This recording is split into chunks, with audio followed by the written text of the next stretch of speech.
Arçelik dikey süpürge. Müşterimiz Turhal'dan bizlere ulaştı. 7S bir pili var.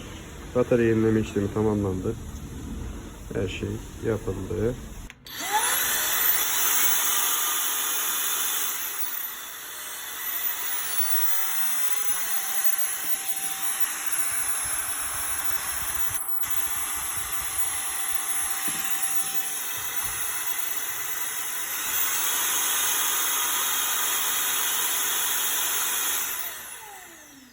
Müşterimize hayırlı olsun.